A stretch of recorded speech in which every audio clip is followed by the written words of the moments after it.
Because आप किसी भी प्रोफेशन में अगर देखोगे तो टॉप के 3 या 5% लोग ही सबसे ज्यादा पैसा बनाते हैं। बट ट्रेडिंग में कैसा होता है ना, आप उतना ही पैसा बनाओगे जितना आप रियल में हो। New traders they experience something called beginner's luck and everybody gets that. Every single person who comes to the market pretty much experiences beginner's luck. Everybody makes money in the market. Swing trading is by definition buying low and selling high. Ma'am आपने swing trading से कितना कमाया हुआ है? It just happened last year कि मैंने एक single stock में I booked more than upwards of 6 lakh rupees. तो क्या हालचाल दोस्तों, मेरा नाम है रोनित मल्होत्रा एंड वापस आ चुके एक और नए एपिसोड से। और इस एपिसोड में हम लोग सीखने वाले हैं स्विंग ट्रेडिंग के बारे में। और स्विंग ट्रेडिंग हम लोग को सिखाने वाले हैं कविता मैम, जो कि एक सेबी रजिस्टर्ड रिसर्च एनालिस्ट है और फुल टाइम स्विंग ट्रेडर है। तो अगर आप लोगों को लाखों रुपए कमाने हैं from the swing trading, make sure to watch this episode till the end. Right now अभी क्या चल रहा है कि ना ट्रेडिंग के अंदर कोई भी न्यू इंडिविजुअल आता है तो वो या तो अपने शॉर्ट्स चैनल से आता है देख के कि वो वाला गाना पीछे जो लगा रहता है, मोटी चैन मोटा पैसा, और ट्रेडिंग का ना चार्ट चल रहा होता है पीछे। सो मोस्टली वो वाले ट्रेडर्स है ना, बहुत जल्दी आते हैं ट्रेडिंग के अंदर कि यार इसके अंदर तो बहुत ज़्यादा पैसा है, और दे विल थिंक कि है ना इसके अंदर तो हम बहुत ज़्यादा शॉर्ट टर्म के अंदर बहुत जल्दी रिच हो सकते हैं।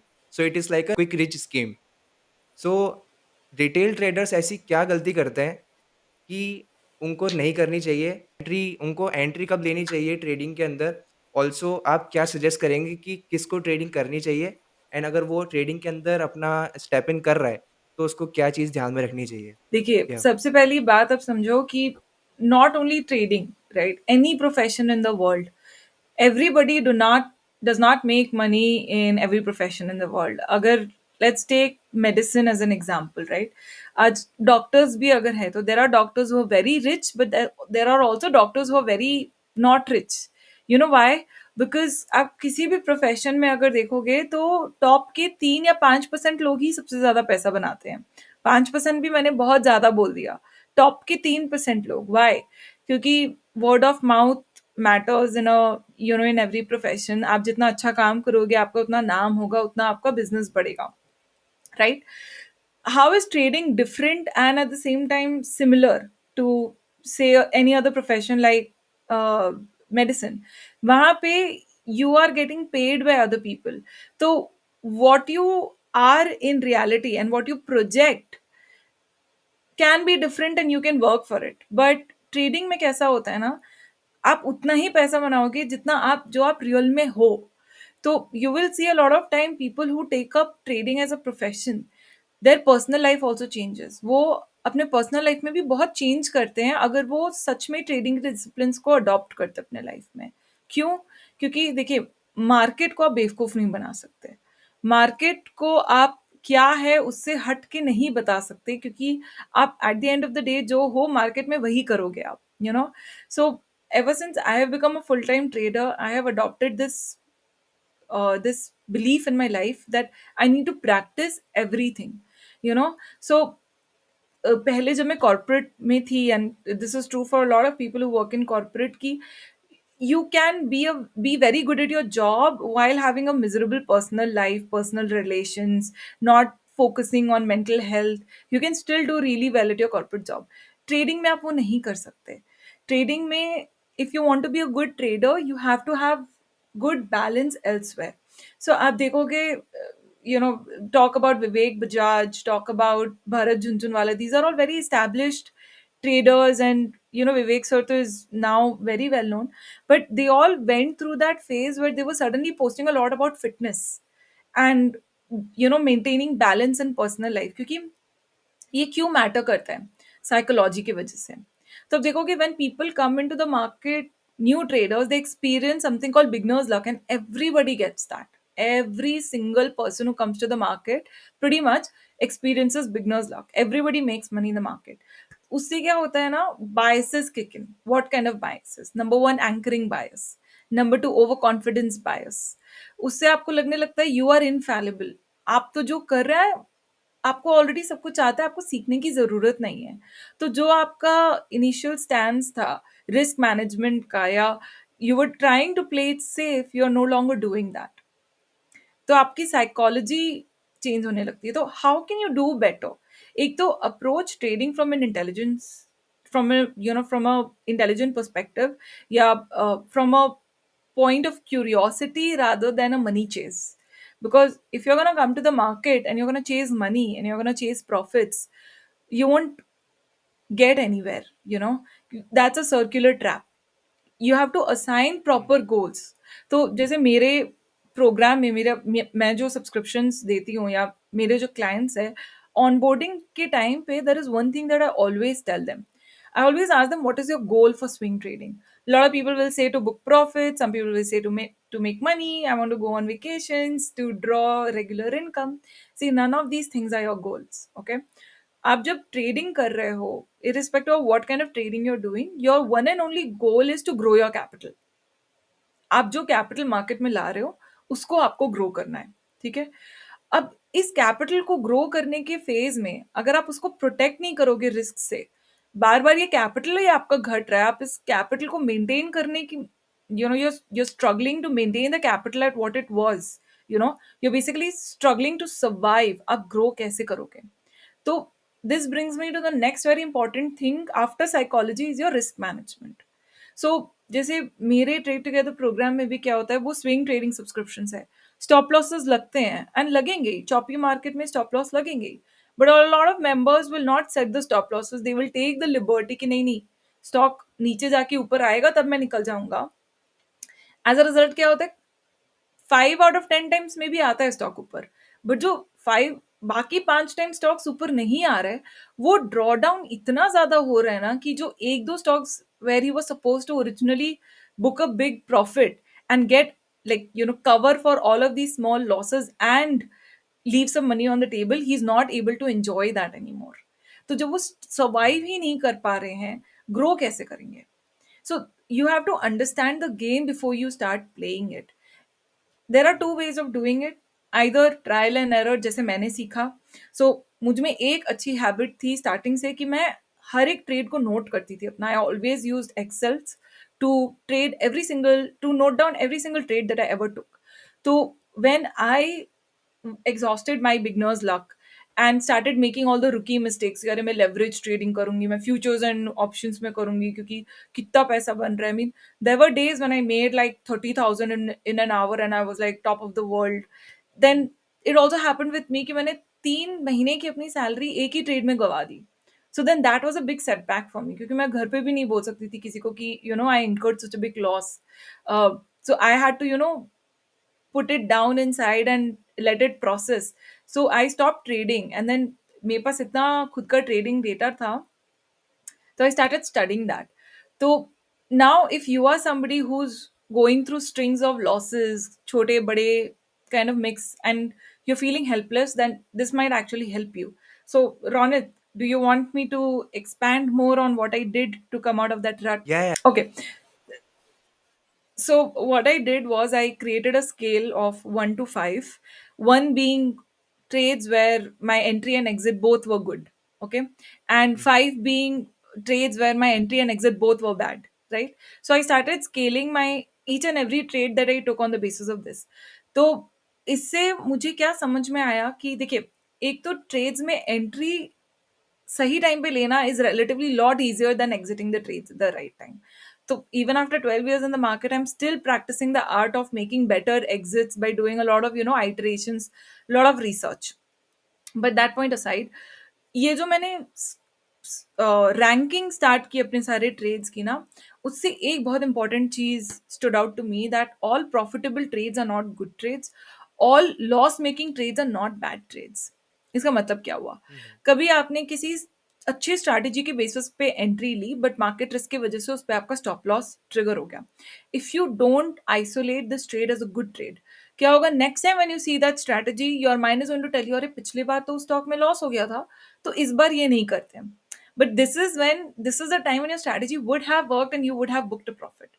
Versus another scenario where you did something wrong and you ended up booking a profit. So for example, Asian Paints के स्टॉक में एक बार हुआ था मेरे साथ कि मैंने एकदम टॉप पे उसको खरीदा था. अब मैंने क्या किया कि अरे बहुत अच्छी कंपनी है, ठीक है, अभी नीचे गिर रहा है बट चला जाएगा ऊपर. तो जैसे जैसे नीचे जाता गया मैं उसको और खरीदते गई. So I was very lucky कि Mhm. the stock at that point of time turned up and I was able to book a big profit in that. I was very happy with the profit. But जब मैंने हुँ, अपना past trade analysis किया, आई realise कि if this trade had gone wrong, if this stock would not have come up, so I was heavily over invested in this stock, like way beyond the threshold that I should have originally invested. I could have lost a lot of money. So, if I hadn't identified that as a bad trade, which led to a lucky profit, तो next time क्या होगा जब वापस से कोई stock गिरने लगेगा, mentally I will justify averaging it because it has worked for me somewhere.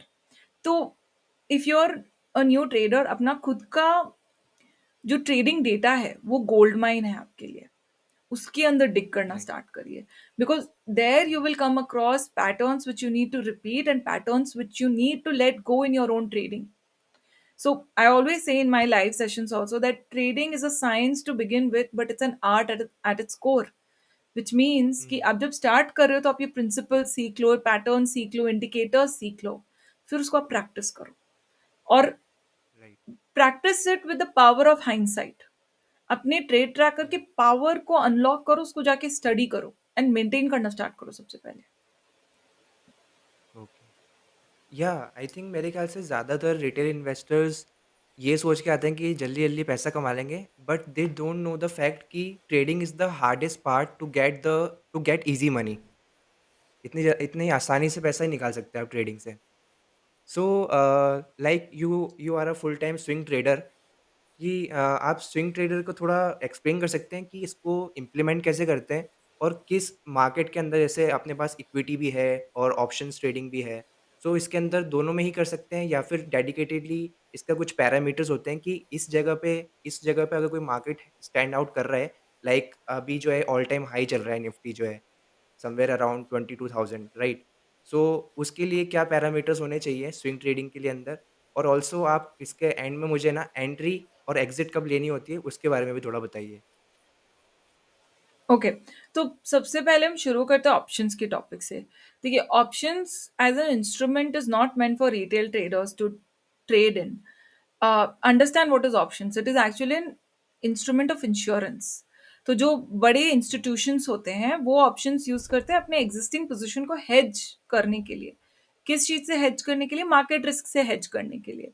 So you have an underlying, उसके ऊपर you are buying an option to preserve its value. You don't, like, you are compromising the upside to protect the value from the downside. So it's a kind of an insurance product.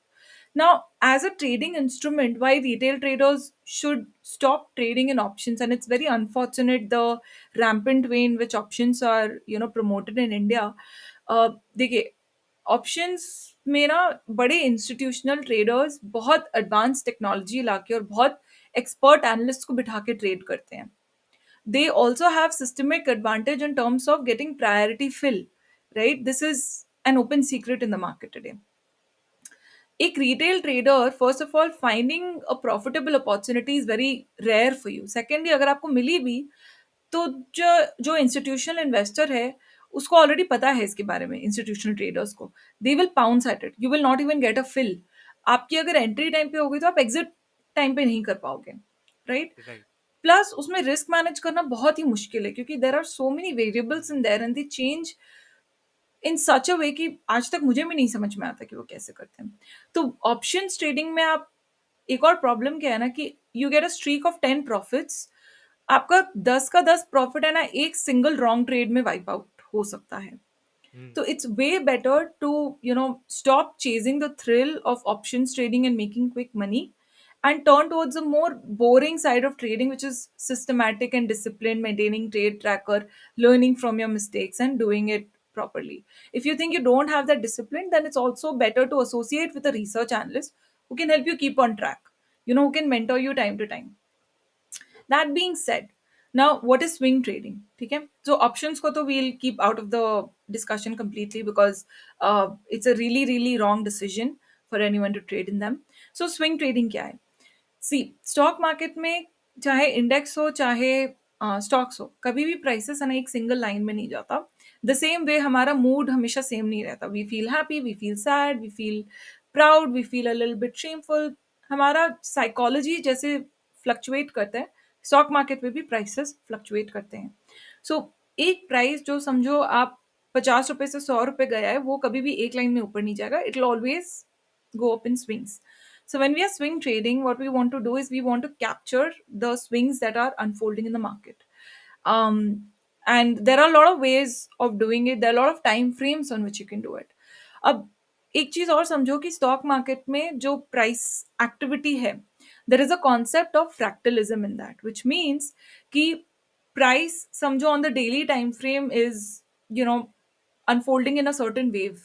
अभी daily time frame का जो wave है, आप एक time frame नीचे जाओगे समझो 75 minute time frame पे, तो उसके अंदर भी you'll be able to see waves. You go one time frame lower, within that also you'll see waves. Go one time frame lower, within that also you'll see waves. तो आपको determine करना होगा कि given the kind of life that you want, which time frame are you willing to trade in. Learn wave theory, start identifying these waves. Now, once you've determined the frequency that you want to trade on, कि आप अपना कौन सा holding period के साथ आप comfortable है. देखो, अगर आप 15 मिनट या 3 मिनट टाइम फ्रेम को ट्रेड करोगे, तो your workload will increase a lot because you need to do pre-trade analysis, you need to do during trade analysis, you need to do post-trade analysis. तो जितना ज्यादा आपका trading frequency होगा, आपका workload उतना इंक्रीज होगा. And if you are doing a lot of trades but you are not doing the associated analysis, then what is the point of trading at all, right? तो एक तो वो चीज हुआ. अब उसके अलावा when it now coming to the point of entry and exit, right? या आपने डिटरमाइन कर लिया कि ठीक है, 75 minute time frame and daily time frame मेरे लिए बेस्ट सूटेड है. बट इसका ये मतलब नहीं है कि हर एक स्टॉक के ऊपर जो वेव्स अनफोल्ड हो रहे हैं वो 75 मिनट और डेली टाइम फ्रेम पे क्लियरली विजिबल हो, राइट? अब if you take a human example for this, some people are of the nature ki if they get into a certain habit, या if they determine कि यार अब मैं gym जाऊंगा, तो वो जिम सच में जाते हैं. They'll keep pursuing fitness, and they make it their lifestyle. And then the majority of the people are like कि हाँ मैं जिम जाऊंगा, वो जाते हैं, साइन अप करते हैं, एक हफ्ते 2 हफ्ते जाते हैं, and then they stop going, right? तो just the way you can categorize people into certain broad baskets, you can also do that for stocks. So there are stocks that are momentum movers, stocks that are super trenders, stocks that are slow movers, right? So like these are my own personal categorizations. And uh, at the same time, on which time frame are they reacting to, like which is the decision making time frame, वो भी आपको determine करना होगा. तो there's a lot of analysis that goes behind. अब ये overall analysis करने के बाद आप इंडिकेटर्स कौन सा यूज करना चाहते हो. मैं पर्सनली प्रेफर करती हूँ RSI and moving averages use करना. उसके साथ I also plot volume on MACD to see कि भाई अप ट्रेंड हो रहा है, उसमें वॉल्यूम पार्टिसिपेशन है कि नहीं. RSI क्या दे रहा है, is it in the positive range shift, is it in the negative range shift. And अगर समझो मेरा decision making time frame 75 minute है, तो I only want to take part in any stock if one time frame higher is bullish. मतलब daily time frame अगर bullish दिख रहा है, कि उसमें एक नया वेव अनफोल्ड हो रहा है, तो फिर मुझे 75 मिनट पे मल्टीपल टाइम्स ट्रेड करके छोटे छोटे वेव्स उसमें कैप्चर करने हैं. So what you trying to do is, जो भी हमारा कैपिटल है, राइट, जैसे आप किसी भी बिजनेस में उस कैपिटल को चर्न करके you want to create margin without losing money, you're doing the same thing for swing trading also. So you have to mentally think about it like a business. And अब इसके पीछे swing trading का जो business है, इसमें दो important skills चाहिए, analysis and okay. Execution. So analysis covers a lot of things that I've just told you: decision making time frame, या stage of trend, reading wave theory, indicator analysis. That's pretty much 90% of the time. Execution on the other hand is entry and exit, but it is also a skill, क्योंकि वहां पे आपका capital allocation comes into play. It's not a good idea to invest 100% of your capital in one stock. You might get away with it a few times, but then कभी अगर कुछ आपके against हो गया, जैसे बहुत बड़ा गैप डाउन हो गया, आपका स्टॉप लॉस ही स्किप हो गया, तो क्या होगा कि आपके लास्ट बहुत सारे ट्रेड्स का हो सकता है कि वो बेनिफिट ले जाए. So capital allocation is also very important at the same time. तो ये जो दोनों स्किल्स है ना, इन दोनों को डेवलप करना is pretty much a full time job. Like analysis तो सीखने में 5 साल आप take it for granted. Execution, on the other hand, you can get better at it with, mindfulness in a matter of 2-3 weeks also. तो इसीलिए मेरा जो trade together programme है उसमें I do the analysis and I let people learn execution with my guidance. Okay. Like आप जो है majorly stocks के अंदर स्विंग ट्रेडिंग करते हैं या फिर ऑप्शंस एंड उसके अंदर भी करते हैं? नहीं, options I don't trade in options and futures whatsoever, क्योंकि देखो व्हेन ओके। ऑप्शंस की तो बात ही छोड़ दो, that's a different ball game all together. But बहुत लोग ओके। ट्राई करते हैं कि फ्यूचर्स, अब जैसे काफी स्टॉक्स जिसमें मैं कैश सेगमेंट में स्विंग ट्रेड्स दे रही हूँ, there also listed as futures. So what they try to do is कि मेरे कॉल्स को लेके वो फ्यूचर्स ट्रेड करने का ट्राई करते हैं, but it's not advisable because when you bring hmm, leverage into the game, right? तो the analysis needs to be very different because taking a 3-4% risk on a cash position is fine, but taking it on a leverage position is insane because वहां पे 10x leverage जा रहा है आपका। तो जो 30%, जो 3% risk है on the cash segment is actually a 30% risk on your capital in one single trade there, so the hmm, psychology is completely different. So I don't recommend doing any futures trading also. My trading is entirely in the cash segment. So like I said, in any okay, business, what I want to do is I want to take my capital, whatever the amount may be, and I want to grow it consistently. Starting में आपको slow लगेगा, but once you reach a certain hmm, threshold, then it starts to grow exponentially. इसीलिए मेरे company का नाम is also EXP Invest, Experience Expertise okay. Exponential. या, बिल्कुल सही। सो मैम अगर जैसे किसी बिगिनर को एंट्री करनी है ट्रेडिंग के अंदर या फिर इन्वेस्टमेंट के अंदर, सो एज़ यू मेंशन कि ऑप्शंस ट्रेडिंग के से तो थोड़ा दूर रहो, but you can start from थोड़ा नहीं, इक्विटी, पूरा का पूरा दूर कैश रहो। Based trading. या हाँ, डू सो कैश उसके बेस्ड अंदर आप क्या ट्रेडिंग एंड रिकमेंड करोगे? या start with garnering knowledge first. तो जैसे मैंने जब ट्रेडिंग स्टार्ट की थी, I started back hmm, in 2013। तो the um, first thing that I did was not to start trading. I first um, enrolled for a certificate program जो luckily मेरे college में ही हो रहा था। It was called NCCMP hmm, back then, NSC Certified Capital Market Professional. So I enrolled into it. देखो, that hmm, certification did not prepare me for any job per se, but it helped me lay down a full foundation of what is the stock market, ये क्या mechanism है इसके, what are the different fronts of it, what are the different parties involved, किस किस तरह से analysis कर सकते हैं, फंडामेंटल, क्वांट, एल्गोरिदम, टेक्निकल, सबके बारे में मुझे उस कोर्स के बारे में पता चला। एंड उस सो आई वाज वेरी लकी कि by the time I did this career oriented program also, I already knew कि मुझे टेक्निकल्स को लेके आगे बढ़ना है, right? But for somebody who looks at the stock market as a very good potential career scope, or something that they can adopt as a lifestyle, it's important to first garner a full understanding. तो अगर आपके पास time नहीं है एक जाके class attend करने का, तो आप सिस्टमैटिकली ज़ीरोधा का जो वार्सिटी है उसमें भी they have very hmm, systematically made lot of information available. You give it 3 months, हर रोज 2-2 घंटे करके आप जितना पढ़ सकते हो पढ़ो। आजकल you also have the power of AI. If you feel something is written, it's very complicated, copy paste it in GPT and you ask it to simplify it for you. you know अगर आपको 5 साल के बच्चे की language में जाना है, आप उसको बोलो कि भाई simplify it like I'm a 5 year या, old. If you can take a little bit more, simplify it in simple layman language करके आप उसको prompt देके, you keep playing with it till you get the hang of it. You keep googling more about whatever you're seeing, whatever you feel is a little bit more complex. YouTube पे इतने सारे video है, specific topic को लेके search करो। अब अगर आप बहुत ही वेग टॉपिक सर्च करोगे कि भाई how to learn stock market, that's not a very good idea.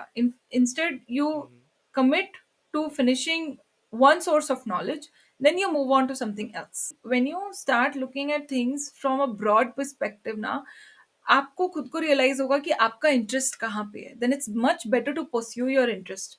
Because if you're not doing that, then stock market can actually be a very boring place, if you're not having fun hmm, trading in the market. Right. So if you're constantly putting yourself under a lot of stress, so you'll end up hmm, making your life really miserable.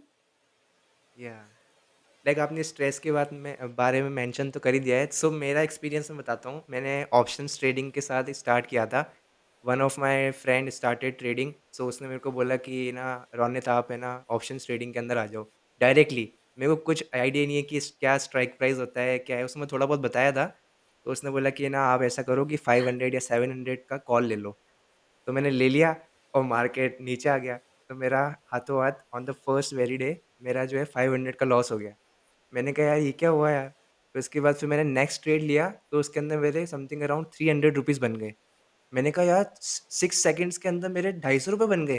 क्या बढ़िया चीज़ है ये। मेरे ख़्याल से अभी तक के मार्केट के अंदर सबसे जिसके अंदर ज़्यादा पोटेंशियल है पैसे कमाने का वो स्टॉक मार्केट के अंदर है। ऐसी मेरी आइडियोलॉजीज़ बन गई थी मार्केट के रिगार्डिंग। यार ये तो अपन फुल टाइम कर सकते हैं। बट एट द एंड जैसे-जैसे मैंने फ्यू ट्रेड्स लिया, अभी तक मैंने 40-50 ट्रेड्स ही लिए हैं अभी तक 6 within a span of 6 months. But मैंने ये एनालाइज़ कर लिया कि ये ऐसे इल्यूज़न और प्रिडिक्शन का गेम नहीं है ज़्यादा। जो चार्ट के अंदर दिख रहा है आपको एट प्रेज़ेंट उसी के अकॉर्डिंगली आपको एक्शन लेना पड़ता है उसी वक़्त। अदरवाइज़ आपको पता नहीं लगेगा कि आपकी विनिंग ट्रेड कब लूज़िंग ट्रेड बन जाती है ऑप्शंस के अंदर। और एट द सेम टाइम बिल्कुल, उसके अंदर बिल्कुल। जो धक-धक होती है हार्ट के अंदर वो तो नेक्स्ट लेवल होती है कि भाई दिल बाहर आ जाएगा। तो मेरे ख़्याल से जो भी बिगिनर ये दैट ट्रेडर्स हैं वो इज़ रिलेट कर पाए होंगे। या वो कंट्रोल करना बहुत ज़रूरी है। तो जैसे हुँ, मैं खुद भी I used to be very emotional person. तो ये जो आप धक-धक बोल रहे हो ना, ये मुझे भी होता था।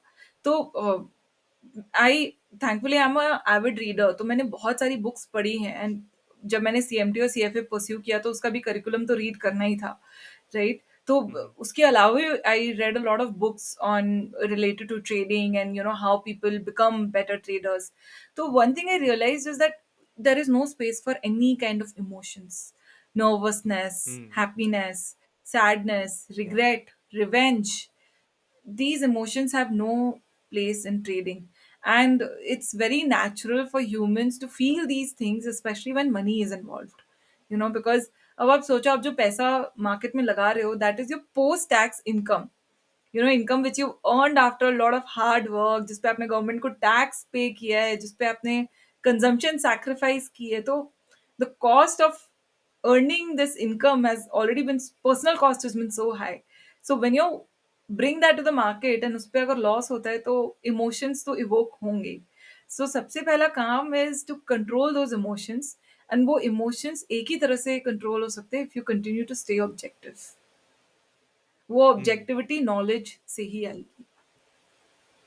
या तो मैम आपने बुक्स के बारे में मेंशन किया है कि you started reading some books तो उसके कुछ सजेशंस कि बिगिनर को अगर जो स्टार्ट करना चाह रहा है, तो वो पहले उसके बारे में नॉलेज ले ले उन बुक्स के थ्रू, फिर उसके बाद मार्केट के अंदर एंटर करे।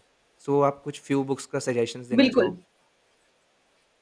बिल्कुल। तो अगर किसी को टेक्निकल एनालिसिस में स्पेसिफिकली इंटरेस्ट है, तो there is this one book which I always recommend to everybody. It is called technical analysis: the complete resource for stock market technicians. It is written by Dahlquist and Kirkpatrick, and हमारे CMT का भी curriculum था वो, and it was actually the first proper book that I had read which was related to the entire discipline of technical analysis.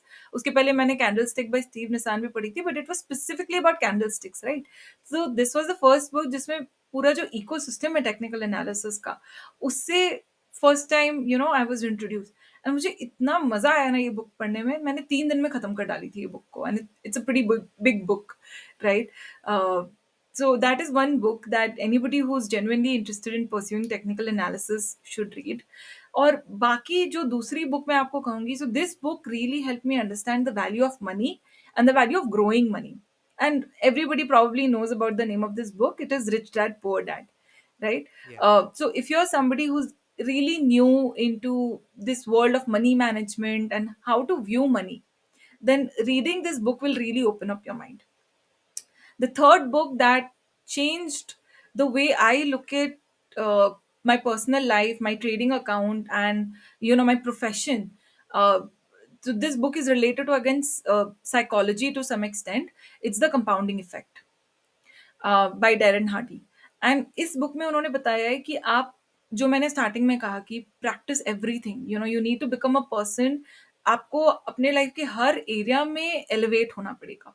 You will have to become a person of integrity, and वो आप कैसे कर सकते हो और वो क्यों करना जरूरी है। आपका हर एक बोला हुआ शब्द और आपका हर एक एक्शन उसका क्या इम्पैक्ट पड़ता है आपके फ्यूचर में, and if you want to change your future, how you need to start changing your present in the smallest of ways, right? वो बहुत सुंदर से समझाई गई है उसको किताब में। The best part about the compounding effect is कि उसका ऑडियो बुक भी अवेलेबल है, फ्री में अवेलेबल है यूट्यूब पे। तो इस बुक को मैंने रीड भी की है, and lot of times I have listen to the audio book, like I think I read heard it probably 5 times. तो वो मैं जब काम करती हूँ तो बैकग्राउंड में कई बार चला के छोड़ देती हूँ। It's a wonderful book. So anybody who's looking to, change their life completely, like if you want to do full 180 on your life, start reading this book. And the last suggestion would be again Atomic Habits. It's a very, very good book, and it also will help you with respect to, how to make those small changes in your life to become a better version of yourself. You see somebody, you feel inspired, but you can't become them because you're not them. Your life is not theirs, or their life is not yours. आपकी life और आपकी जो experiences है, whether you like it or not, it is all you have. It is all you can, it's all you need to leverage on to become the person you want to become. Atomic Habits आपको help करेगा in paving your own unique path of success. Okay. Ma'am money management and कितनी capital deploy करनी चाहिए, उस वाला जो technical part है उसके रिगार्डिंग में भी कोई बुक्स वगैरह हैं? वो जो मैंने बुक का नाम बताया है, technical analysis the complete resource for stock market technicians, उसमें कवर्ड है। दे टॉक सो उसके अबाउट अंदर risk everything from capital management and money management to management. Everything. तो जो टेक्निकल एनालिसिस का ओके। डिसिप्लिन है, right, it is not limited to just chart patterns and indicators. The technical analysis discipline covers everything: your risk management, your capital allocation, your psychology, everything is covered into technical analysis. Okay, okay. Ma'am indicators like if I say about my self कि मतलब indicators में मैं सिर्फ resistance and support पे ही मैं उस पे ज़्यादा फोकस रखता हूँ। एंड जैसे बुलिंजर वगैरह होते हैं, बुलिंजर इंडिकेटर्स एंड थोड़े बहुत और इंडिकेटर्स इंडिकेटर्स भी होते हैं, सो मैं वो यूज़ नहीं करता। सो कैन यू एक्सप्लेन कि वो कितने ज़्यादा मैटर करते हैं, लाइक जो डिफरेंट डिफरेंट इंडिकेटर्स हैं, लाइक यू हैव मेंशन कि आप RSI index and resistance and support भी करते हैं। सो उसके अलावा बिगिनर लेवल पे किसी को इंडिकेटर्स अगर समझने हो और कौन से इम्प्लीमेंट करने हो, तो वो कौन-कौन से इंडिकेटर्स हैं? देखो, when I started with technicals, right, so मैंने स्टार्ट किया था आरएसआई एंड मूविंग एवरेज से, ठीक है, and then okay. I have used Bollinger bands in my life. I move towards volume profile. I use volume oscillators. I use many different indicators, right? घूम फिर के there was a phase when I was doing some very, very deep research, and I was trying to create an indicator of my own, because I had some ideas and I wanted to enforce, like I wanted the price to give me a deeper insight. अब आप समझो कि ये जो indicators हम use करते हैं वो क्या है? They are basically using your price and they are formulating it to get some deeper insight. क्योंकि जो प्राइस है ना, उसका the way it changes, it's momentum, it's not moving randomly, right? Like it's going into trends, it's topping out, then it's reversing. So if you apply certain mathematical formulas to this, you can see more than what meets the eye upfront. So indicators को use करना और सही तरीके से use करना उसके लिए बहुत important है, to see how the price has behaved in the past, and to observe the behavior of the present, and then with a high probability determine what might happen next. There is no certainty. You're only chasing probabilities. You want to align your actions with the highest probability outcome in the market. ठीक है? तो indicators का वो है, and जब मैं बहुत deep research कर रही थी, एक पॉइंट ऑफ टाइम पे when I felt like I was really close, what I realize was I was trying to reinvent the RSI. I was like, Ari, this is like what I'm going towards, what I'm trying to get out from my price is basically the RSI indicator. So then I started doing a very deep research in RSI. तो 3-4 महीने के लिए ना, I was this mad person जो सिर्फ 6 घंटे सो रही थी, who was eating at her desk, and I was just, all I was doing was like 100-200 stocks पे मैंने पूरा आईपीओ से लेके अभी तक का पूरा आरएसआई स्टडी कर डाला on multiple different time frames. तो उसके वजह से I was able to come up with a lot of deep insights कि how RSI behaves across different time frames for the same stock and what it tries to tell you through its behavior. Using the rule of thumb strategies like ki buy when RSI is at 30 and sell when it is at 70 will not work, because you need to take two very important things into consideration. Like I said, one is the stock's personality. Second, which stage of a trend a stock is in, because the behavior changes accordingly of the indicators. तो indicators use करना is very important. अब आपने जो mention किया support and resistance, they are actually not indicators. Support and resistance are psychological, or they are basically price zones where uh, in the past a lot of price activity has happened. So why do we have these support and resistance levels? It is because of partial memory of human traders. अब आप समझो कि अ, जो round numbers है they often act as important support slash resistance zones. Why? Because they are easier numbers to relate with. 22,000 is a good resistance on Nifty. 21,000 is a strong support, right? So stocks, maybe वो round numbers play as an important support resistance. Secondly, in the past, if around a certain number the price had changed its direction, तो वो लोगों के दिमाग में register हो जाता है. तो लोग मुझसे कई बार बातों में बोलते हैं कि ना मैं तो इस स्टॉक को जब भी 500 पे आता है खरीद लेता हूँ, 550 पे जाता हूँ तो बेच देता हूँ, 500 पे आता है. And they say it in a way as if stock ने पता नहीं 10 बार कर दिया हो ऐसा. But when you actually go and look at the charts, it has not done that so many times. But वो प्राइस उनके दिमाग में बस रजिस्टर हो चुका है. तो for a certain number of people there is 500 which is registered, for certain number of people it is 680 which is registered, for whatever reasons. So depending upon how many people have a certain price registered in their mind, that becomes a support and resistance. But relying only on support and resistance is a very bad idea when it comes to successful trading, because where is your edge? Like I said, only top 3% people are barely making money, you know Yeah. and when I say making money, I mean they are on break even. But when you're trading, your aim is to actually, जो stock market का broad index है उसके returns को आपको beat करना है, right? क्योंकि आप तो इंडेक्स में भी पैसा डाल के छोड़ सकते हो ना, इंडेक्स बेस्ड ईटीएफ में. अगर आप एक्टिव ट्रेडिंग की मेहनत कर रहे हो, एनालिसिस कर रहे हो, तो आप डिजर्व करते हो कि इंडेक्स के ऊपर आप पैसा कमाओ. करेक्ट? तो वो पैसा एक्चुअल में barely 1% लोग कमा पाते हैं स्टॉक मार्केट में, क्योंकि वो बहुत ज़्यादा डिफिकल्ट है. And if you want to be in the top 1%, you need to have an edge. Just looking at the support and resistance is not going to give that edge. वो edge आपको develop करना होगा. And वो edge develop करने के लिए you don't need to invent a new indicator. You just need to stick with what you have and become better in using it. The art side of trading. या ma'am आजकल तो YouTube पे live sessions करते हैं traders and उनको सिर्फ बोल देते हैं कि बाय तो बाय करो, सेल तो सेल करो, और उसके अंदर जो व्यूवरशिप आती है वो भी खुश कि अरे सर आपने तो गजब कर दिया, अभी गिरेगा तो गिर गया.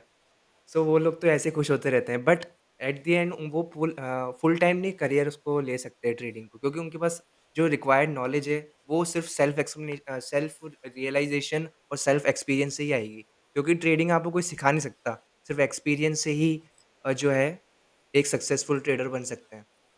सो हाँ, मैं ये कोई जानना स्पून चाहूँगा कि फीडिंग कर सकता है आपको या ट्रेडिंग. या सो मैम आप जो है इंडियन मार्केट्स के अंदर भी करते हैं या फिर आप फॉरेक्स के अंदर भी करते हैं, दोनों में? नहीं, मैं फॉरेक्स में नहीं ट्रेड करती, बिकॉज़ अगेन देखो, आप जितने डिफरेंट टाइप्स ऑफ मार्केट्स में या डिफरेंट इंस्ट्रूमेंट्स में ट्रेड करोगे, राइट?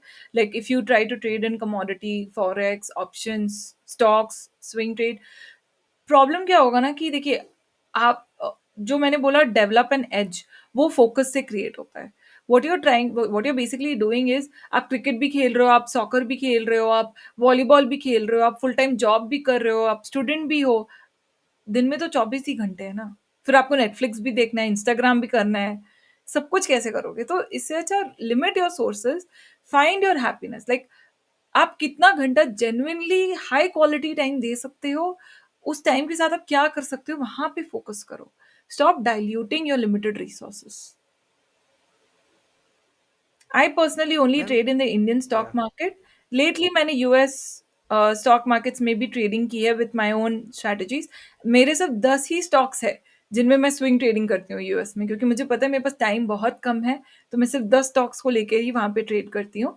एंड इंडियन इक्विटी में, क्योंकि मेरा business is also centred around here I have a watch list of around 100 to 200 stocks. Okay. तो मैम स्विंग ट्रेडिंग के अंदर सिलेक्शन कैसे कर सकते हैं कि हाँ, ये वाला जो स्टॉक है, वो अपन सेलेक्ट कर सकते हैं नेक्स्ट स्विंग ट्रेड के लिए? तो उसके क्या पैरामीटर्स हैं? देखो बहुत सारे तरह-तरह के पैरामीटर्स हैं। सो सबसे पहले the first most important parameter is fundamentals. आप जब स्विंग ट्रेडिंग कर रहे हो ना, तो understand that you are trying to work with a lot of moving parts. तो उसमें आप जितना ज़्यादा अनसर्टेनिटी रिड्यूस कर सको, आपको ट्राई करना चाहिए रिड्यूस करने का। तो fundamentals is something which you should take it for granted कि जो स्टॉक में आप स्विंग ट्रेडिंग करना चूज़ करो, it should be fundamentally strong stock. क्योंकि आज आप अगर अडानी का स्टॉक चूज करते हो या वेदांता का स्टॉक चूज करते हो, तो these are stocks which are very popular among retail traders, but अगर आप म्यूचुअल फंड एलोकेशंस देखोगे, they don't have any, because they have corporate governance issues. तो कोई हुँ, स्टॉक खुद को या कोई कंपनी खुद को प्रोजेक्ट कैसे कर रही है, उसके बियॉन्ड जाके वो कंपनी एक्चुअल में कैसी है, वो चीज पे ध्यान देना बहुत जरूरी है। सेकेंड चीज that you need to take care of is the volume and liquidity. तो आप जब स्विंग ट्रेडिंग करो, तो आपका रीजन कुछ भी हो, आपको अगर आपने ऑर्डर डाला तो आपको फिल मिलना चाहिए वहां पे, राइट? प्राइस आगे चला गया बट आपका ऑर्डर ही एग्जीक्यूट नहीं हुआ, you don't want that uncertainty. तो you don't want to trade in penny stocks और माइक्रो स्टॉक्स और इवन स्मॉल कैप स्टॉक्स। तो मेरा जो 100-200 स्टॉक्स का वॉच लिस्ट है, उसमें 20-25 से ज्यादा स्मॉल कैप स्टॉक्स है नहीं। वो भी स्मॉल कैप इंडेक्स जो है निफ्टी का, उसकी जो सबसे टॉप 25 स्मॉल कैप्स है मार्केट कैप के हिसाब से, they are the only ones that are part of my watch list. And you need to determine कि देखिए मार्केट कैप कुछ स्टॉक्स का बड़ा हो सकता है, बट उसमें भी सर्किट्स लगते रहते हैं बार बार। So you don't want to do swing trading in the stocks जहाँ पे सर्किट का इशू है, क्योंकि हो सकता है कि वो स्टॉक अगर लोअर सर्किट मारने लगे, तो आपका स्टॉप लॉस वहां पे स्किप हो जाएगा। तो you don't want to do that. तो डिटरमाइन, मेक श्योर कि आपका लिक्विडिटी अच्छा है वहां पे, मार्केट कैप अच्छा है, there are lot of traders in that counter, because you don't want one or two people to make large trades and manipulate the way the stock moves. And fundamentals fundamentally strong। तो मैंने अपने watch list को build करने के लिए I have identified 9 indices। So every quarter I download the constituents or the constituents of these 9 indices, and then उसके unique stocks को लेके then I run a quick eyeball them कि भाई इनमें fundamentally strong stocks ही है ना सारे। तो if you're doing it for the first time, आपको थोड़ा टाइम लगेगा, क्योंकि you might not know about the fundamentals, but since I've been in the market since 12 years, तो कोई भी स्टॉक का नाम देख के समझ में पता है कि अच्छी कंपनी है या बुरी कंपनी है। नहीं भी पता तो भाई आज इतना रिसोर्स है, स्टॉकेज पे चले जाओ, स्क्रीनर पे चले जाओ, ट्रेंड लाइन पे चले जाओ, इकोनॉमिक टाइम्स में थोड़ा गूगल कर लो, चैट जीपीटी को पूछ हुँ। लो, आपको समझ में आ जाता है कि भाई फंडामेंटली एक्चुअली स्ट्रांग है या नहीं, कॉर्पोरेट गवर्नेंस इशू है या नहीं, उसके मैनेजमेंट के अगेंस्ट कुछ घोटाला रिपोर्ट किया गया है कि नहीं। You can easily find out this information. If you come across this information, just simply eliminate that stock and move on. Stock market में इतनी अपॉर्चुनिटी है, इतनी अपॉर्चुनिटी है। हुँ, The problem is not कि you won't find an opportunity. The problem is choosing the opportunity. You want to go with the best possible opportunity for your capital. अपने capital को pedestal पे रखो कि भाई ये पैसा बहुत कीमती है, आप इसको a straight setup should deserve to get your capital. Okay.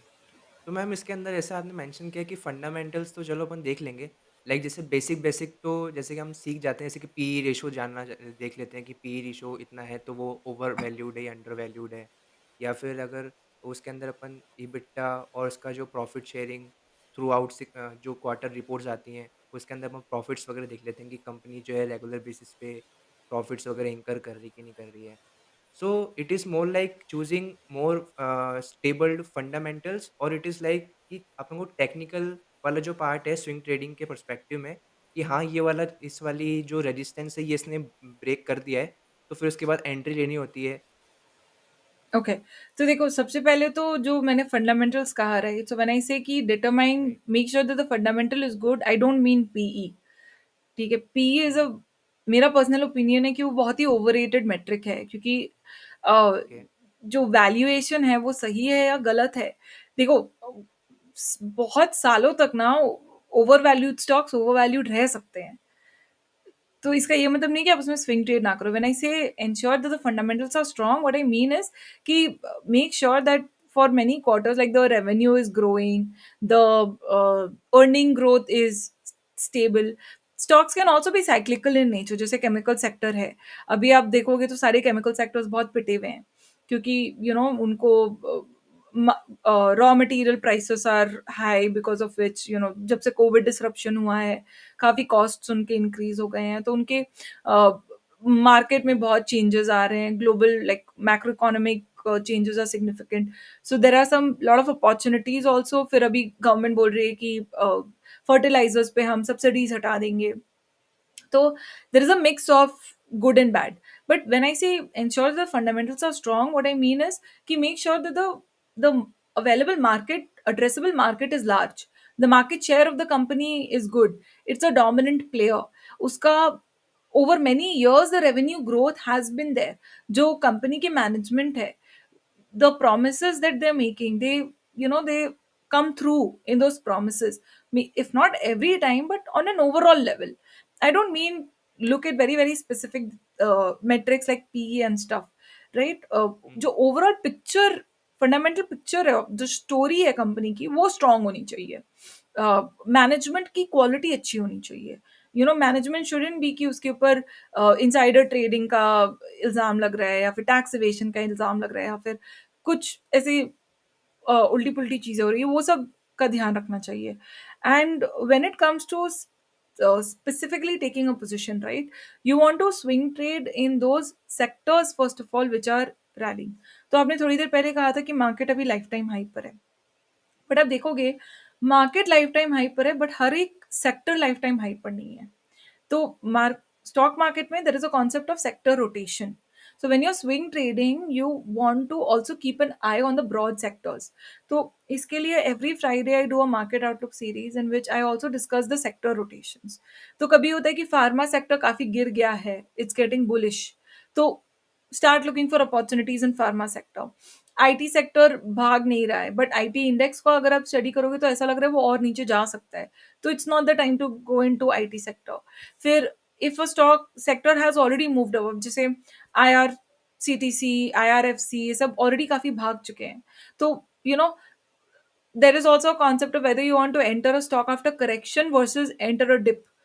दोनों का एग्जीक्यूशन स्ट्रैटेजी बहुत अलग है. तो आप जो क्वेश्चंस पूछे they very good questions, but उसके पीछे का एक्सप्लेनेशन और उसके पीछे का लर्निंग कर्व बहुत डेंस है, और वो इंसान कर करके ही सीखेगा. मतलब आप करो, then you see whether what you did yielded good results और नॉट.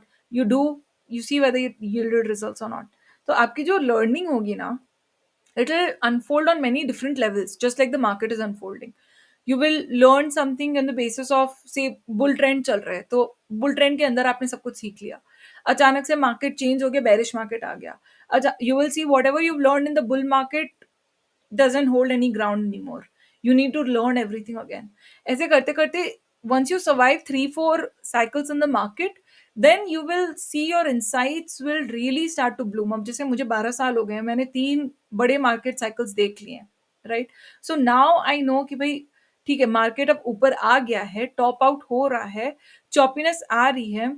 तो मेरे मेंबर्स अब जब मुझे बहुत सारे सवाल करते हैं कि हम अपना स्ट्रैटेजी ऐसा क्यों नहीं रखते, वैसा क्यों नहीं रखते, why are we not booking smaller profits, why are we not keeping bigger or smaller stop losses, so I'm able to handle those questions. At the same time, I'm also able to answer those questions for myself, मेरे खुद के trade execution में, right? तो वो जो insights है ना, वो आपको ओवर टाइम डेवलप करने पड़ेंगे. The only way to do is stay in the game. Ma'am do you think कि ये जो न्यूज़ वगैरह आ जाती है एकदम से कि लेट्स सपोज़ कोई एक्स वाई ज़ेड कंपनी है, उसका कुछ ऐसा मतलब मिसहैपनिंग हो गई है कंपनी में या फिर कोई आग वगैरह लग गई है। डू यू थिंक कि वो वाले स्टॉक्स जो न्यूज़ बेस में बहुत ज़्यादा ऊपर-नीचे हो जाते हैं, उसके अंदर स्विंग ट्रेडिंग करना सही रहेगा? देखो, न्यूज़ भी बहुत तरह की होती है. अब एक तो समझो अर्निंग न्यूज़, ठीक है? जो लोग अर्निंग्स के बेसिस पे ट्रेडिंग करते हैं, वो आधे से ज़्यादा टाइम डिसअपॉइंट ही होते हैं। क्योंकि कई बार देखा गया है कंपनी की अर्निंग्स बहुत अच्छी आई but stock fell. Why? Because the good news was already factored into the price. जो बिग कैट्स हैं जिनके पास इन्फॉर्मेशन सबसे पहले पहुँची थी, वो उन्होंने ऑलरेडी गेन कर लिया है वहाँ पे। और आप ये भी समझो कि आप जब न्यूज़ पर कुछ देख रहे हो ना, तो as a viewer you are the last person to get that news. And आप या इंफॉर्मेशन का एडवांटेज कब उठा सकते हो? When you get that information first. But if you are the last person to get that information, then you are not taking advantage, you are being taken advantage of. Whereas when there is a breaking news, like कि कोई plant में आग लग गई या कोई plant, you want to stay away from such stocks, क्योंकि वहाँ पे क्या होता है ना, एक तो सेंटिमेंट्स बहुत ज़्यादा बढ़ चुके हैं, बहुत हीटेड अप हो चुके हैं। तो अब जैसे पेटीएम का इतना जो न्यूज़ में आया, तो people are trying to catch the falling knife there कि अरे इतनी बड़ी कंपनी, इतनी अच्छी कंपनी, ऐसा कैसे हो सकता है? आपको नहीं पता क्या हो सकता है वहाँ पे, उससे दूर रहिए। जब तक वो स्टेबलाइज़ नहीं होता, उससे दूर रहिए। Don't try to you know a don't try to be over smart, don't try to act smarter than what you are. जहाँ पे आपको पता है कि आपका एज नहीं है, वहां पे don't try to get in unnecessarily. अपना स्ट्रेंथ डेवलप करो and always play to your strength. Okay ma'am, swing trading का जैसे आपने मेंशन किया है कि उसके अंदर 75 मिनट टाइम फ्रेम पे आप करते हो। सो स्विंग ट्रेडिंग का कुछ ऐसा होता है कि मतलब एक दिन के अंदर ही अपने एंट्री ली एंड एक दिन के अंदर ही अपन ने एग्जिट ले लिया, या फिर अपन उसको थ्रू आउट 4 to 5 डेज या फिर मंथली भी कंटिन्यू कर सकते हैं उस ट्रेड को? देखो, swing trading is by definition buying low and selling high. तो जो मैंने आपको फ्रैक्टलिज्म बोला ना, आप वो किसी भी लेवल पे कर सकते हो। आपको डिटरमाइन करेगा करना पड़ेगा आप किस चीज के साथ कंफर्टेबल हो सबसे ज्यादा। मैं 75 मिनट पे क्यों करती हूँ? क्योंकि I don't want to sit in front of the screen all day long. Excuse me. I don't want to sit in front of the screen all day long. मुझे ट्रैवल करना बहुत पसंद है, मुझे रीड करना पसंद है एंड आई लाइक स्लीपिंग। तो I want to make sure that I am able to maintain a work life balance. तो मैंने डिटरमाइन किया है कि ठीक है, if I hold trades between a period of 2 weeks to 3 months, I'm able to balance my work, and it is also allowing me to grow my capital and my skill at the same time at a pretty steady pace, and I'm very happy with that. तो आपको अपने लिए determine करना पड़ेगा what is happiness for you. अब if you're doing intraday trading, you need to understand कि you have to process a lot of data in a very small amount of time to identify good swing trade or to good intraday trading। जो आपने बोला एक ही दिन के अंदर bye and cell करना, right? तो जैसे जैसे आपका ट्रेडिंग फ्रीक्वेंसी कम होता है ना, the amount of work that you need to do in the short amount of time increases exponentially. You need to find what is realistic for you and stick with that.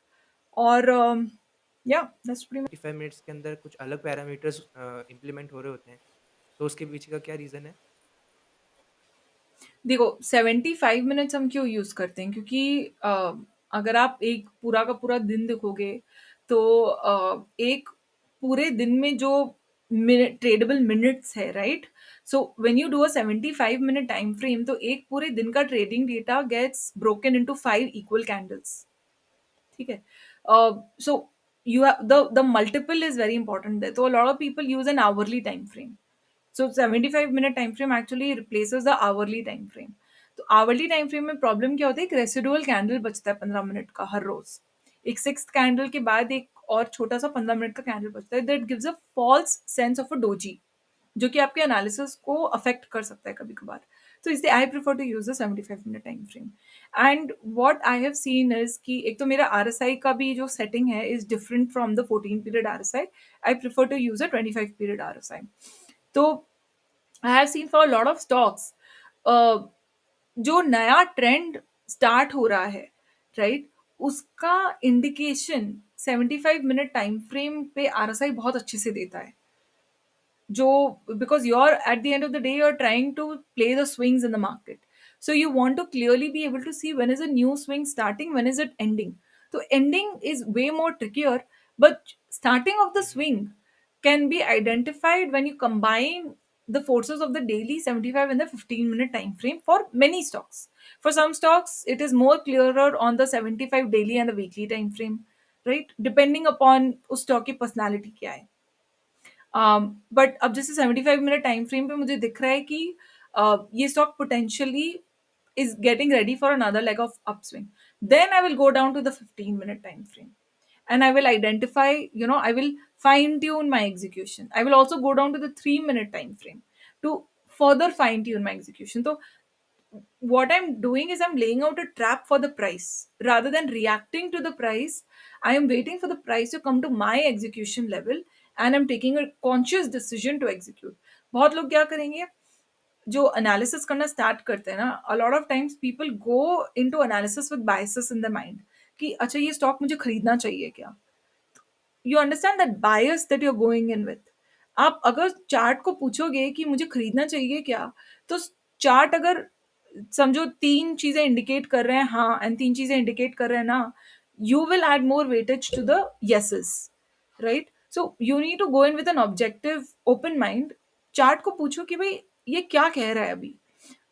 Momentum को देखो, volume को देखो, RSI को देखो, chart patterns, candlestick patterns, सब चीजों पे ध्यान दो एंड मल्टीपल टाइम फ्रेम्स पे ध्यान दो और उसके बेसिस पे अपना एक ऑब्जेक्टिव इन्वेस्टमेंट केस बनाओ कि okay this is strong, this is weak, this is strong, this is weak. अगर आपको रेड फ्लैग्स मिल रहे हो तो उसको ड्रॉप कर दो, वहां पे look for another opportunity. At any point of time आपको थोड़ी 50-60 स्टॉक पोजिशन रखने हैं, आपको 5 से 10 स्टॉक पोजिशन ही मेंटेन करने हैं.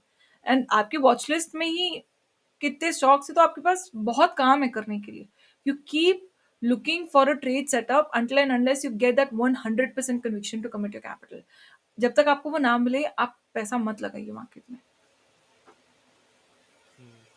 मैम, डू यू थिंक कि जो इंडियन स्टॉक मार्केट है वो इजीली थोड़ा मैनिपुलेट हो जाता है, क्योंकि वी आर हैविंग ऑपरेटर्स जो है ना 3 बजे कैंडल के अंदर पूरा ऊपर नीचे कर देते हैं मार्केट को, और जो है बीच बीच में स्विंग्स वगैरह भी आते रहते हैं.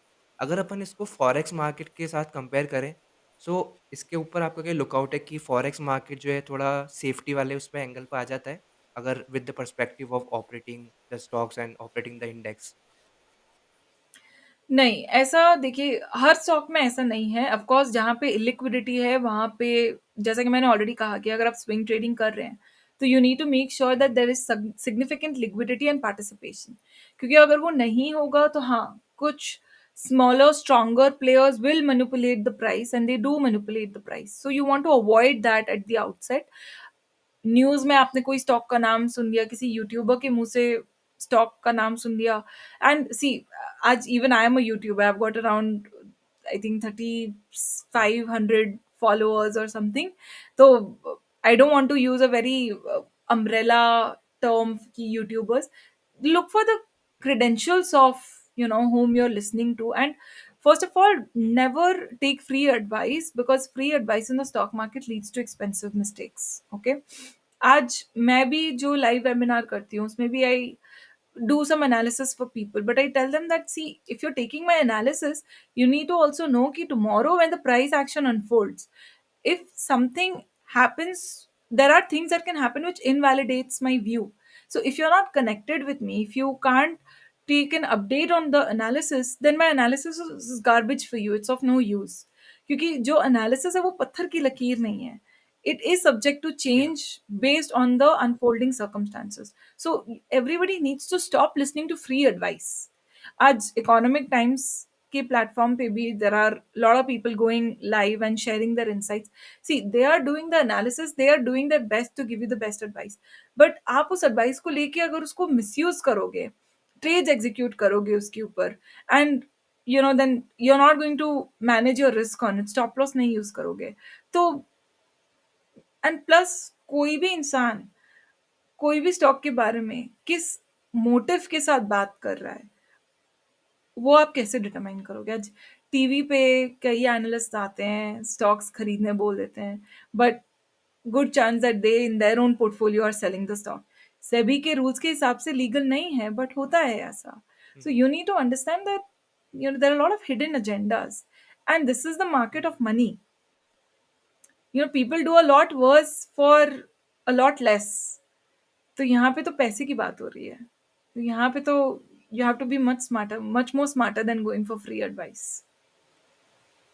मैम आजकल तो न्यूज़ चैनल पे भी डेडिकेटेड शेयर मार्केट की न्यूज़ चलती है जिसके ऊपर वो लोग दूसरे बंदे को लेकर आते हैं और उसके अंदर वो बताता है कि है ना मेरे पापा ने जो है 1990 98 समथिंग लाइक दैट एमआरएफ के शेयर्स वगैरह लिए हुए हैं तो मैं अब क्या करूँ? इसको बेचूँ या अभी होल्ड करूँ? तो ऐसे डेडिकेटेड न्यूज़ चैनल्स भी हैं। ऑल्सो वो लोग बीच-बीच में ना स्टॉक एनालिसिस भी करते हैं, जिसके अंदर वो बोलते हैं कि हाँ, इसके अंदर जो है एक्सपेक्टेड है कि ये और ज़्यादा रैली कर सकता है, तो you can hold that stock specifically. तो मेरे ख्याल से बिगिनर्स जो हैं इसके चक्कर में बहुत ज़्यादा आ जाते हैं कि स्टॉक्स रिलेटेड न्यूज़ रिलेटेड जो है ट्रेडिंग करते हैं एंड ऑल्सो उनका स्टॉक सिलेक्शन भी न्यूज़ के अकॉर्डिंगली ही करते हैं। तो मेरे ख्याल से वो नहीं होना चाहिए। हुँ, बिल्कुल नहीं होना सो मेरा चाहिए। ना आपको या पैसा बनाना is not easy in the stock market. हमारे पास जो है दूसरे तरीके की टेक्निक्स भी हैं लाइक स्विंग ट्रेडिंग भी है और ऑल्सो 2-3 चीज़ें और भी हैं उसके अंदर। Why you choose only the swing trading part? क्योंकि देखो स्विंग ट्रेडिंग या मोमेंटम ट्रेडिंग का एडवांटेज क्या है कि हुँ, मार्केट में किस तरह का मूवमेंट आ रहा है अ, उसके साथ देखो बिग पिक्चर के साथ अलाइन करके रखना बहुत ज़रूरी है मार्केट में पैसा बनाने के लिए। आप मार्केट से हट के पैसा नहीं बना सकते, right? It's like swing trading मुझे इतना ज़्यादा अपील क्यों किया क्योंकि ऑप्शंस के बारे में मैंने आपको कहा कि the entire landscape is tilted against retail traders. मैंने बहुत ट्राई किया ऑप्शंस सीख के उसमें ट्रेडिंग करने का, बट मुझे समझ में आया कि भाई वहाँ पे फिल ही नहीं मिलता है जब अच्छी प्रॉफिटेबल ट्रेड सेटअप्स हो। प्लस उसकी analysis is completely different. Options chain open interest और वो सब की analysis is it's a completely different game. I understood कि भाई मेरा तो स्ट्रांग होल्ड नहीं है वहाँ पे, तो मुझे तो नहीं करना वहाँ पे। फिर दूसरा बात हुआ कि फ्यूचर्स ट्रेडिंग। अब फ्यूचर्स ट्रेडिंग में अगर आप देखोगे तो लेवरेज का खेल आ जाता है, और जब मैंने ट्रेडिंग स्टार्ट की थी तब उतनी हिम्मत थी नहीं लेवरेज का रिस्क उठाने की।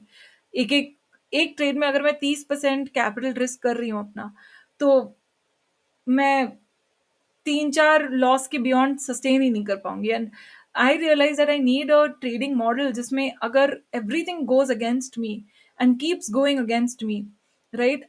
I can not only survive, but I can also bounce back. So I did a very simple mathematical calculation. I drew three different scenarios. Scenario one, जिसमें 75% of my trades were successful. Scenario two, in which 50% of my trades were successful. And scenario three, in which only 25% of my trades were successful. So what I realized कि if I do trading, swing trading with a risk reward ratio of 3, right? And this is very important. The risk reward ratio of 3 is the most important thing in my trading principle. If I maintain this risk reward ratio of 3, and if I am able to be successful only 25% of the time, even then I'm able to survive in the market. In the sense कि मेरा capital reduce नहीं हो रहा है in the longer game, right? So I did a lot of calculations around that, and वो पूरा research करने के बाद मुझे समझ में आया कि अरे is swing trading with risk reward ratio of 3 has capital security built into it, safety for capital built into it. It gives you enough room to make a lot of mistakes, but it also gives you the opportunity to grow from those mistakes. आज समझो आपने options trading की, ठीक है? आपको अगर analyse करना है कि 4 महीने पहले जो आपने ऑप्शंस ट्रेड लिए तो उनमें क्या गलती की, आप कैसे एनालाइज करोगे उनको? क्योंकि प्रीमियम का चार्ट तो है नहीं आपके पास। हुँ, आपको पैसे देने पड़ेंगे उसको लेने के लिए। Are you willing to put in that kind of investment, right? लोगों को लगता है हम 50,000 रुपए लेके स्टॉक्स में तो क्या ही ग्रो करेंगे, ऑप्शंस में ग्रो करेंगे। तो प्रॉब्लम इज कि जो आपका एक्चुअल असेट है वहां पे, आपकी mistakes, they hold no value there क्योंकि you can't learn from your mistakes there because you don't have the data to learn from it. तो आज मैं जो ट्रेडिंग करती हूँ swing trading, I mark every single of my trades on my charts with green and red arrows. Why do I do that? Why do I take the extra pain of that?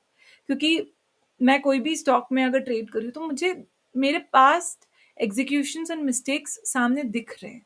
So while I'm doing present analysis, I'm also able to learn from my past and make better decisions. It is a journey of continuous improvement. आप एक बार में सीख के आगे नहीं जाएंगे, आपको continuously सीखना पड़ेगा, तभी ग्रो कर सकते या हैं. बिल्कुल। सो मैम आपका 12 इयर्स का एक्सपीरियंस को अगर आप किसी को एडवाइस देना चाहो, कोई भी 3 चीज़ें जो बिगिनर जो भी रिटेल इन्वेस्टर या फिर कोई भी रिटेल ट्रेडर आ रहा है मार्केट के अंदर, तो उसको कोई भी 3 एडवाइस आप देना चाहें? Uh, सबसे पहले अपना फाउंडेशन स्ट्रांग करिए. Don't chase money, chase your goal, which is to grow your capital. Because 1 रुपए कमाना is also profit, is also money. 1 crore रुपए कमाना is also money, is also profit. But are either of them realistic for you? आप खुश रहेंगे क्या 1 रुपए कमा के? और अपने कैपिटल पे आप आज 1 करोड़ कमा सकते हैं क्या, अगर आपका 1 या 2 लाख का कैपिटल है? तो don't focus on the money और the profit, focus on growing your capital. Talk in terms of percentage, not in terms of numbers. The psychological impact from that is a lot, right? And hmm, when you're trying to see where you want to enter, when you're assessing a trade setup, do it against risk reward ratio, not against what profit it gives. Because 25% profit सुनने में बहुत अच्छा लगता है, but अगर वो 25% profit के लिए आपको 25% कैपिटल रिस्क करना पड़ रहा है, तो it's not a good trade setup. You need to let it go. Opt for hmm, very high quality trade setups where the reward per unit of risk is maximum. So when I say risk reward hmm, 3, I am saying that I want trades where my reward per unit of risk is minimum 3. उससे कम में मैं अपना capital risk नहीं करूंगी market में. तो अगर मुझे 9% का ट्रेड मिल रहा है तो भी मैं ले लूंगी, 25% का मिल रहा है तो भी मैं ले लूंगी, 40% का मिल रहा है तो भी मैं ले लूंगी, राइट? बट अगर 40% अपसाइड है पोटेंशियली, बट लॉस उसमें 20% का लॉस हो सकता है, तो मैं नहीं लेना चाहती वहां पे, right? And third thing would be focus on learning. हुँ, गलती करना बड़ी बात नहीं है, गलती से सीखना बहुत बड़ी बात है. So in the stock market there is a very famous saying, there are no losses, there are only lessons. Hmm, You've already paid for the lesson, you might as well stop and take it. Hmm, thank you.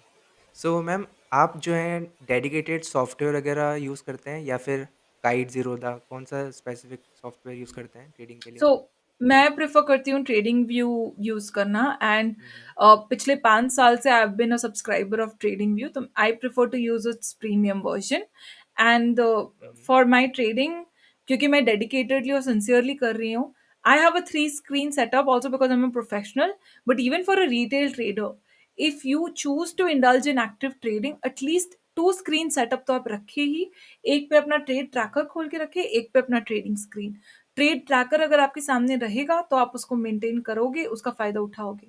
अगर सामने खोल कर ही नहीं रखोगे, and if you are constantly switching your tabs, it's a very inefficient thing to have to constantly switch tabs. क्योंकि आपका जो ट्रेन ऑफ थॉट्स होता है वो बार बार ब्रेक होता है जितनी बार आप जॉब या स्क्रीन स्विच करते हो, right? So keep it open, invest in a good portable monitor. It will hmm. give you good returns, and invest in your system. Okay. Ma'am beginner तो जिसके पास जो बिगिनिंग स्टार्ट कर रहा है तो उसके पास तो इतना बड़ा सेटअप नहीं होगा, राइट? तो वो फ़ोन या फिर कोई सेकेंडरी डिवाइस यूज़ कर सकता है for opening the charts. Second devices के अंदर वो चार्ट यूज़ कर सकता है एंड फर्स्ट में उसका ब्रोकर का नहीं, ऐप होगा। फ़ोन पे कभी भी चार्ट एनालिसिस नहीं करनी चाहिए, क्योंकि ओके। लाइक एक there is an adage which goes that a picture is worth a 1000 words, but when you are looking at a chart is every single chart is worth a volume. क्योंकि उसमें हुँ, हुँ, इतना ज़्यादा information होता है हर एक chart में. Doing it on the phone full time is not a very good idea. तो कम से कम एक लैपटॉप तो आपके पास होना ही चाहिए. If you are somebody who is really new to the market, आपका कैपिटल बहुत ही छोटा है, आई वुड स्ट्रांगली सजेस्ट आप एक्टिव ट्रेडिंग ना करें इस स्टेज पे.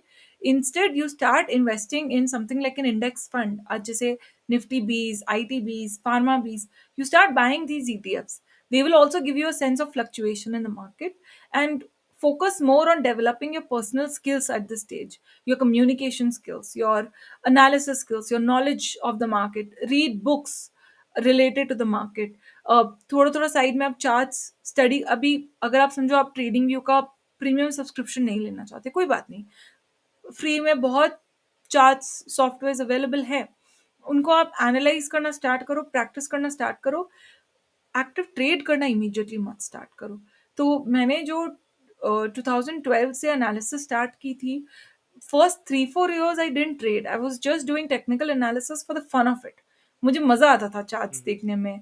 आई was reading these books and then I was going back on Zerodha kite charts, or there was something called Net Dania back then. उस पे जाके मैं स्टडी करती थी कि भाई जो बुक में रीड कर रही हूँ वो चार्ट पे दिख रहा है कि नहीं, या यू you नो know, अगर समझो बुक में कोई चार्ट बनाया हुआ है गोल्ड का 1975 का, तो आई यूज टू ट्राई कि अरे 1975 पे चलो जाके देखते कि ये सब दिख रहा है कि नहीं. तो I use to try and observe दो same charts on the screen. So that was my extent of analysis. वो करते करते इंसाइट्स डेवलप होने स्टार्ट हुए. And I remember the day when for the first time I was looking at a chart and I was actually able to analyze. Like that was such a good feeling for me. Ki, wow, you know what? This is making sense. And धीरे धीरे जो analyse करके जो insights और outputs निकल रहे थे वो सच में हो रहे थे मार्केट में. तो वो बहुत अच्छी फीलिंग थी. तो उससे एनकरेजमेंट भी आती है. बट जो फर्स्ट 1-2 साल का पीरियड था ना, जब you were trying to look at the charts but कुछ समझ में नहीं आ रहा था, वो बहुत फ्रस्ट्रेटिंग था. कभी कभी तो मैं अपने टेबल पे ही सो जाती थी. मैं कितनी बार हुआ है, मैं like I had like this red patch on my head and I went to see my family and they like what happened. I was like I slept on the table. Yeah, yeah. Hmm, hmm. But ma'am एक you have to या go through all that. एक most viral question जो हर कोई trader से कोई पूछता है, ma'am आपने स्विंग ट्रेडिंग से कितना कमाया हुआ है? If I talk about in one day, if you are comfortable in answering बहुत दैट। बहुत like yeah. it just happened last year कि मैंने एक सिंगल स्टॉक में I booked 1 lakhs, but now that is not a one-off event. अब हुँ, हुँ। like pretty much every month at least 2-3 stocks तो ऐसे होते हैं कि एक सिंगल पोजीशन पे I hmm, end up booking more than ₹1 lakh इन प्रॉफिट. तो देखो वो ग्रोथ होते होते आया है. And hmm, hmm, honestly I haven't really seen कि मैंने मैक्सिमम एक दिन में कितना प्रॉफिट बुक किया हुआ है. But I am pretty sure it's got be more than upwards of ₹6 lakh. क्योंकि hmm, when you are swing trading right, तो क्या होता है कि आप पोजीशंस क्रिएट कर लो, वो ग्रो होते जाते हैं एंड जब market starts to top out तो एक साथ बहुत सारा स्टॉप लॉस हटता है. तो आपका अकाउंट साइज कितना बड़ा है उसके ऊपर फिर डिपेंड करता है कि आपका कितना प्रॉफिट हुआ. तो 6 lakhs, I'm throwing a very random number at you. I'm not sure if hmm, it's hmm. even close to what I might have booked, but yeah, this question is not very relevant for a swing trader. Okay. And 1 दिन के अंदर अगर loss share करना चाहें कितना हुआ है? Stop loss एकदम से हिट हुआ हो? um देखिए, जिस दिन मेरा स्टॉप लॉसेस भी हिट होता है ना, उस दिन भी if I look at my हाँ। Mark to market profit, positive ही रहता है मेरा. तो लास्ट फ्यू डेज जैसे the market has been falling right, like not these last few days but few days ago there was a period of falling markets and I was seeing कि मेरे stop losses cut रहे थे उस दिन. But every day whenever market close होने के बाद आई look at the mark to market, my mark to market was still 20,000 plus, 50,000 plus. क्यों? क्योंकि स्टॉप लॉस सेट किया था, तो यू नो छोटा लॉस बुक हो गया था, बट जो कैपिटल प्रोटेक्ट हुआ था that was coming up as mark to market, तो इवन दैट वाज पॉजिटिव. तो एक दिन में जब मार्केट गिरने लगता है, अगर नए पोजीशंस हुँ, बनाए हुँ। हैं तो हाँ, उनमें भी एक साथ बहुत सारे स्टॉप लॉसेस कटते हैं. तो कभी अगर पोजीशन साइज बड़ा हो, जैसे now I reached a stage where in my portfolio I can invest even 10 lakh rupees in one position.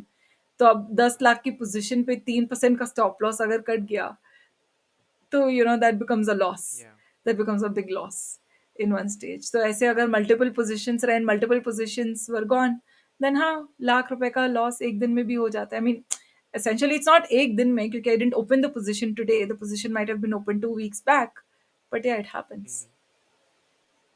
More ma'am इसकी importantly, कोई डेडिकेटेड uh, या मोर इम्पॉर्टेंटली या मेरा जो पास्ट ट्रेड एनालिसिस रहता, तो I have a dashboard for my performance. तो उस डैशबोर्ड में एक छोटा सा ग्राफ है which compares the ratio of total profits booked and losses. तो उसको भी I try to maintain the ratio of 3 there. तो अगर कोई मंथ ऐसा हो गया कि loss to profit ratio was 1 to 1. So then I will go back to my trades and I'll see ki, was there a single ticket size, like big ticket size loss? And then I'll analyze that trade ki why did that happen.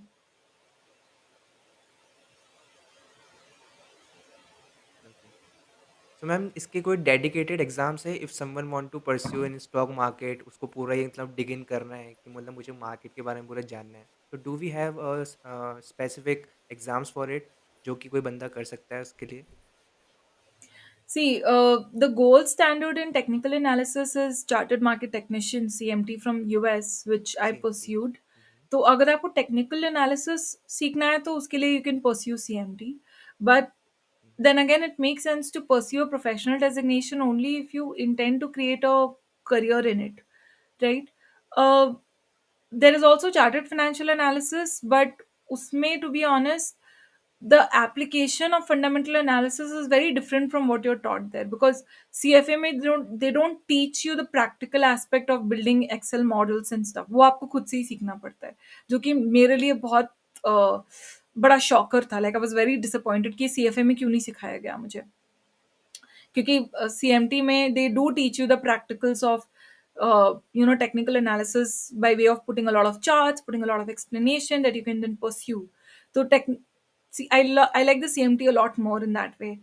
um, but then I should also mention, from a job hunting perspective, the CFA is a lot more sought after. So if you pursue the CFA, there's a pretty good chance that you're going to get a job. CMT क्योंकि is a super specialization, right? तो उसके लिए job opportunities उतने ज़्यादा नहीं है. But yeah, if you want to specialize into technical analysis, then CMT is a good way to go forward with it. और बाकी तो trading is honestly a very very personal skill, because there is no one way to success. Everybody has to build their own path. या true. So ma'am if I ask about stocks specifically कि stocks के अंदर ऐसा famous quote है कि never put all your eggs in one basket. So उसके अंदर diversification के Diversification, बारे yeah. में बात होती है। तो आपका क्या लुकआउट है कि डाइवर्सिफिकेशन क्योंकि if I talk about me मैंने एक टाइम पे ना 10-10 स्टॉक्स खरीद लिए थे, उसके अंदर थोड़ा-थोड़ा अमाउंट डाल दिया था। बट उसके अंदर रिजल्ट्स क्या रहा उसका कि ना आधे से ज़्यादा स्टॉक्स जो हैं वो नेगेटिव के अंदर जा रहे थे और जो प्रॉफिटेबल स्टॉक था उसके अंदर मैंने कम अमाउंट डाला हुआ था। तो ये वाला जो डाइवर्सिफिकेशन वाला जो एरिया है, कितना ओवर ओवर डाइवर्सिफिकेशन एंड कितने स्टॉक्स होने चाहिए एक इंडिविजुअल के डीमैट में? ऐसा कुछ फिक्स स्टैंडर्ड है कि ओवर डाइवर्सिफिकेशन ना हो नहीं, उसके लिए? ऐसा कोई स्टैंडर्ड नहीं है, बट हाँ देखो, आप आपका पोर्टफोलियो तभी ग्रो करेगा अगर आप किसी भी स्टॉक को इनफ पावर दोगे. Enough power in the hmm, sense hmm. Enough capital उसमें एलोकेट करोगे. अब कुछ लोगों की टेंडेंसी होती है कि वो 50-60 स्टॉक खरीद के रख लेते हैं. अरे अगर कोई हुँ, स्टॉक हुँ। आपके पोर्टफोलियो में डबल भी कर जाएगा तो वो करेगा क्या आपके पोर्टफोलियो के लिए, right? So you don't want to have 50-60 stocks, but at the same time you also don't want to have just 1-2 stocks, क्योंकि अगर आप अंडर एलोकेट ओवर एलोकेट करोगे या अंडर एलोकेट करोगे, दोनों डिसएडवांटेजेस है. तो आई यूजुअली रेकमेंड पीपल कि 15 से ज्यादा स्टॉक तो बिल्कुल नहीं होने चाहिए आपके पोर्टफोलियो में, राइट? एंड कैपिटल एलोकेशन के साथ आपको रिस्क मैनेजमेंट पे भी ध्यान देना होगा. तो आपने जैसे बोला कि स्टॉक्स नीचे जा रहे हैं, तो आपको डिटरमाइन करना पड़ेगा, and this should be based on analysis, कि how much loss is too much loss. Where are you going to hmm, hmm. Pull the plug कि भाई मैं इससे ज्यादा नहीं इनकर करना चाहता. Again, using a rule of thumb कि I'll take a 5% stop loss or a 3% stop loss is not a good idea, क्योंकि स्टॉक की वोलेटिलिटी को ध्यान में रखना पड़ेगा यहाँ पे. तो अगर किसी स्टॉक की टेंडेंसी है कि वो 10-15% मूव तो ऐसे ही दे देता है, तो वहां पे आप अगर 3% स्टॉप लॉस रखोगे, तो अगर आपकी एंट्री अच्छी भी थी तो there is a good chance that you will not survive in the position. तो you have to do specific analysis. देखिए, stock market is very risky. तो यहाँ इसमें एक प्रोफेशनल एनालिस्ट के साथ एसोसिएट करके आगे बढ़ना is a better option than doing it all by yourself. या उसके अंदर ज़्यादा अच्छा रहता है कि अपन किसी रिसर्च एनालिस्ट या फिर जो फाइनेंशियल एडवाइज़र हो उसको हायर कर लें एंड उसकी एडवाइसेस के अकॉर्डिंगली इन्वेस्ट करना हाँ. स्टार्ट करें। आई थिंक दैट वो ज़्यादा हम्म. ऑप्टिमाइज़ तरीका है अगर someone started hmm. In the beginning.